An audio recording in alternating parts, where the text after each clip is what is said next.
जय हिंद साथियों, आज हम भारत की नदियों के बारे में देखेंगे, अर्थात भारत की नदियों की चर्चा करेंगे। आपको मैं बता दूं, यदि आप इस वीडियो के लास्ट तक बने रहते हैं, तो इससे संबंधित जितने भी क्वेश्चंस बनेंगे, आप उस क्वेश्चंस को आसानी से डील कर पाएंगे। तो चलिए स्टार्ट करते हैं। लेकिन स्टार्ट करने से पहले ये भी बता दूं, यदि आप मेरे चैनल पर नए हैं, तो मेरे चैनल को सब्सक्राइब कर लीजिए और बेल आइकन को प्रेस कर लीजिए। देखिए, भारत की नदियाँ की अगर मैं बात करूँ, तो इनको दो भागों में बांटा गया है। पहला हिमालय नदियाँ, दूसरा प्रायद्वीपीय नदियाँ। हिमालय नदियों के अंतर्गत सिंधु नदी तंत्र, ब्रह्मपुत्र नदी तंत्र और गंगा नदी तंत्र आते हैं। आज हम सिंधु नदी तंत्र और ब्रह्मपुत्र नदी तंत्र को समझेंगे, और पार्ट 2 में गंगा नदी तंत्र को, और पार्ट 3 में मध्य और दक्षिण भारत की जितनी भी नदियां हैं, जैसे नर्मदा, ताप्ती, कृष्णा, गोदावरी इत्यादि, इन सारी नदियों को कवर करेंगे। देखिए, सिंधु नदी तंत्र की अगर मैं बात करूं, तो सिंधु नदी तंत्र में जो मेन नदी है वो सिंधु नदी है, और इसकी कुछ सहायक नदी भी है। तो हम पहले सिंधु की बात कर लेते हैं, उसके बाद इसकी सहायक नदी की बात करेंगे। देखिए, सिंधु नदी जो है तिब्बत के मानसरोवर झील से निकलकर भारत में प्रवेश करते हैं, फिर वह भारत से पाकिस्तान में आते हैं। पाकिस्तान के बाद ये अरब सागर में जाके गिर जाते हैं। तो अब इसका उद्गम स्थल कहाँ होगा? तो देखिए, जहां से ये निकलेगा वहीं उद्गम स्थल होगा। तो सिंधु नदी का उद्गम स्थल तिब्बत के मानसरोवर झील में है। क्लियर? और ये मुहाना की अगर बात कही जाए, तो मुहाना कहाँ होगा? अरब सागर में। क्लियर है? मुहाना कहाँ होगा? अरब सागर में। अब देखिए, सिंधु नदी ये चीन से भारत में प्रवेश किए, फिर ये पाकिस्तान में प्रवेश किए। तो यही क्वेश्चन पूछ दिया जाता है कि सिंधु नदी कितने देशों से गुजरती है? तो आप जवाब देंगे 1, 2, 3, यानी कुल मिला के 3 देशों से। यानी सिंधु नदी 3 देशों में होकर बहती है, चीन, भारत, पाकिस्तान। क्लियर है? अब आपको तो मैंने बताया है कि मानसरोवर झील से ये निकलकर भारत के लद्दाख में प्रवेश करती है। अब देखिए, मानसरोवर झील से ये सिंधु नदी निकल रही है, मानसरोवर झील से निकली, ये सबसे पहले भारत के लद्दाख में प्रवेश करेंगे। और लद्दाख में प्रवेश जब करते हैं, तो ये भी क्वेश्चन कहता है कि सिंधु नदी के दाहिने तट पर कौन सा शहर है? तो देखिए, लेह शहर जो है सिंधु नदी के दाहिने तट पर है। इनको याद रखिएगा, बहुत इंपॉर्टेंट क्वेश्चन है, इसको एग्जाम में पूछा गया है। ठीक है, इसलिए मैं इसको कवर किया हूँ। और एक चीज देखिए, इस सिंधु नदी के तंत्र में 2 ऐसी नदी है जो कि तिब्बत से आती है। कौन कौन सी? अब इसको देखेंगे। सिंधु नदी तंत्र में खुद तो सिंधु नदी हो गई, खुद सिंधु नदी, और दूसरा सतलज। यहाँ पे चित्र में देखिए, खुद सिंधु नदी और दूसरा सतलज, ये तिब्बत से होके आते हैं। यदि ये पूछ दिया जाए कि सिंधु नदी तंत्र में कितनी नदियां तिब्बत से या मानसरोवर झील से निकलती हैं, तो आप जवाब देंगे, एक तो खुद सिंधु नदी हो गई और दूसरा सतलज। क्लियर है? यहां तक किसी को कोई दिक्कत? चलिए, अब हम इनकी सहायक नदियों की बात कर लेते हैं। देखिए, सिंधु नदी की कुल 5 सहायक नदी है। कौन कौन सा? पहला है झेलम, दूसरा है चिनाब, तीसरा है रावी, चौथा है ब्यास, पांचवा है सतलज। इन पांचों नदियों को याद रखिएगा। अब देखिए, सिंधु नदी तंत्र के जल को लेकर के भारत और पाकिस्तान के बीच 1960 में सिंधु जल समझौता होता है। इस समझौते के मुताबिक भारत के जो तत्कालीन प्रधानमंत्री थे जवाहरलाल नेहरू, और पाकिस्तान के तत्कालीन राष्ट्रपति आयूब खान थे, इन दोनों ने एक समझौते के मुताबिक हस्ताक्षर किए, इन्हें दस्तखत किए और कहा कि ऐसा करो, 3 नदी मुझे दे दो और 3 नदी आप रख लो। यानी 3 नदी पाकिस्तान के अधिकार में चले गए और 3 नदी भारत के अधिकार में। तो पाकिस्तान के अधिकार में कौन कौन गए? सिंधु, झेलम, चिनाब। और भारत के अधिकार में रावी, ब्यास, सतलज। क्लियर है?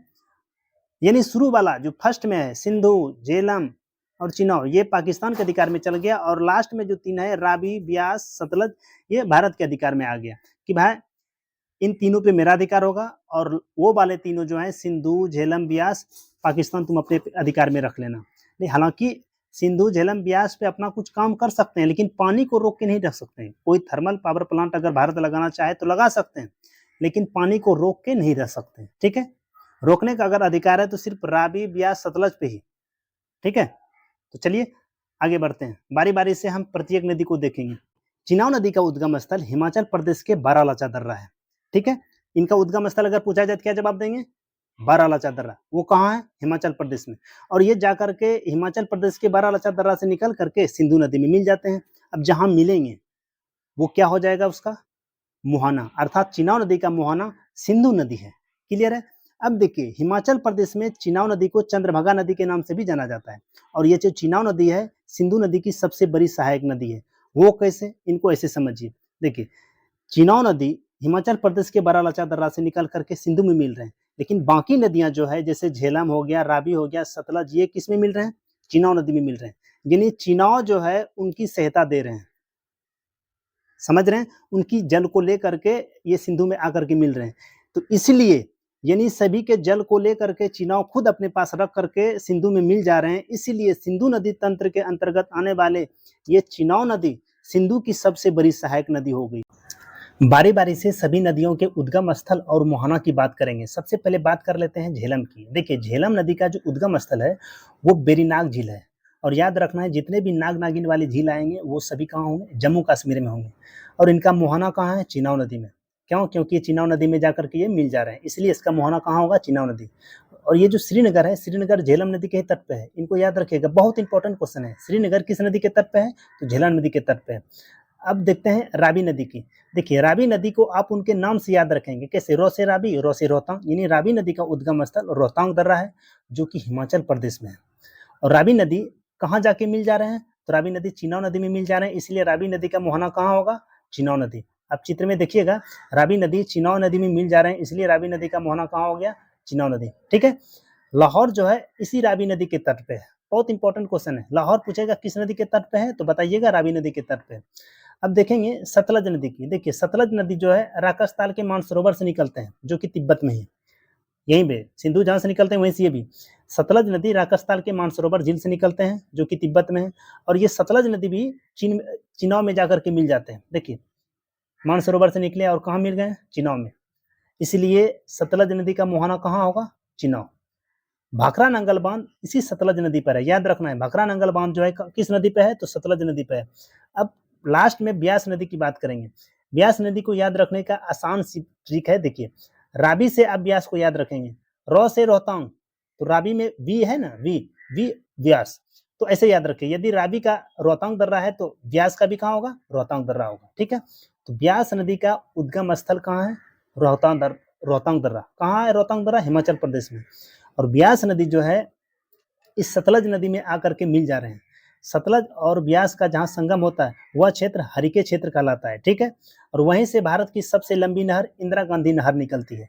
बहुत इंपॉर्टेंट क्वेश्चन है, याद रखिएगा। क्वेश्चन पूछ लिया जाता है, भारत की सबसे लंबी नहर कौन सी है? इंदिरा गांधी नहर। इंदिरा गांधी नहर किन दो नदियों के संगम से निकले हैं? तो आप जवाब देंगे सतलज और ब्यास। सतलज और ब्यास का संगम कहाँ होता है? तो पंजाब के हरिके क्षेत्र में होता है। क्लियर है। अब हम ब्रह्मपुत्रा नदी तंत्र की बात करते हैं। देखिए, ब्रह्मपुत्रा नदी भी तिब्बत के मानसरोवर झील के पास से निकलती है। आप देख पा रहे हैं चित्र के माध्यम से, ये ब्रह्मपुत्रा नदी भी तिब्बत के मानसरोवर झील से निकलती है। जब तिब्बत के मानसरोवर झील से वो निकलती है तो उस समय उसे यारलोक संपो के नाम से जाना जाता है। याद रखना है, ब्रह्मपुत्रा नदी जब मानसरोवर झील से निकलती है तो तिब्बत के क्षेत्र में या तिब्बत के इलाके में उसको किसके नाम से जाना जाता है? तो आपको याद रखना है कि यारलोक संपो के नाम से। जब ये ब्रह्मपुत्रा नदी अरुणाचल प्रदेश में प्रवेश करती हैं तो उसे दिहांग के नाम से जाना जाता है। किसके नाम से? दिहांग के नाम से।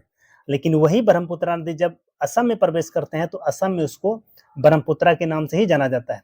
जैसे वो बांग्लादेश में फिर प्रवेश करते हैं तो बांग्लादेश में उसको जमुना के नाम से जाना जाता है। याद रखना है, इस ब्रह्मपुत्रा नदी की टोटल लंबाई जो है 2900 किलोमीटर है, लेकिन भारत में उसकी लंबाई सिर्फ पूछ लिया जाए तो 916 किलोमीटर के आसपास है।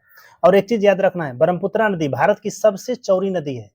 सबसे चौड़ी नदी भारत की कौन सी है? तो ब्रह्मपुत्रा नदी है। आपको पता है कि ब्रह्मपुत्रा नदी ये तिब्बत के मानसरोवर से निकले, यानी चीन से वो निकले, तो पहला देश वो हो गया। फिर वो भारत में घुसे, दूसरा देश हो गया। फिर ये बांग्लादेश में घुसे, तीसरा देश हो गया। इस प्रकार ब्रह्मपुत्रा नदी भी 3 देशों से होकर के बहती है, पहला चीन, भारत, बांग्लादेश। क्लियर है। इस प्रकार यदि ये पूछ लिया जाए कुल कितनी नदियों का उद्गम स्थल जो कि भारत में आ रहे हैं, कुल कितनी नदियों का उद्गम स्थल तिब्बत के मानसरोवर से हो रही है, तो जवाब देंगे सिंधु, सतलज और ब्रह्मपुत्रा। ये 3 नदी ऐसी नदी है जिनका उद्गम स्थल तिब्बत के मानसरोवर झील से होता है और ये भारत में आते हैं। ठीक है। आगे बात करते हैं इनकी सहायक नदियों की।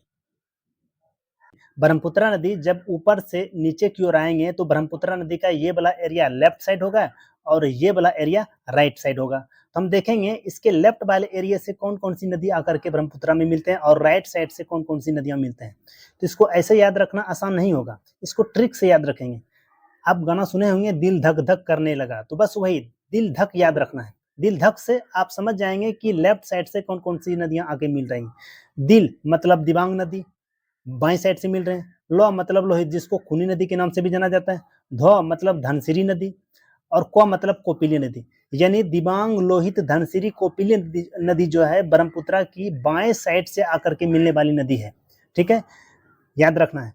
अब हम बात करेंगे ब्रह्मपुत्रा की दाएं साइड से कौन कौन सी नदी मिल रही है। तो इसका मतलब इसका भी ट्रिक है। कौन सा है? सुमसंती। सुमसंती आप याद रख लीजिएगा। तो सोच लीजिए दाएं साइड से जो नदी मिल रही है आप उसको अच्छे से कवर कर पाएंगे।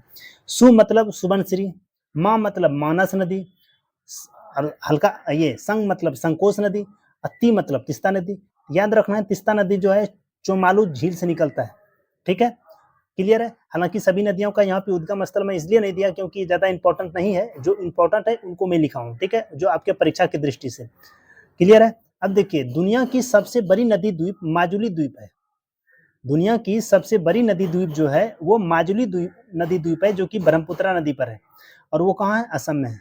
याद रखिएगा, दो नदी तंत्र को आज मैंने क्लियर किया। पहला सिंधु नदी तंत्र और दूसरा ब्रह्मपुत्रा नदी तंत्र। नेक्स्ट वाले वीडियो में गंगा नदी तंत्र की चर्चा करेंगे। यदि आपको वीडियो अच्छा लगा हो तो शेयर कीजिए, सब्सक्राइब कीजिए मेरे चैनल को।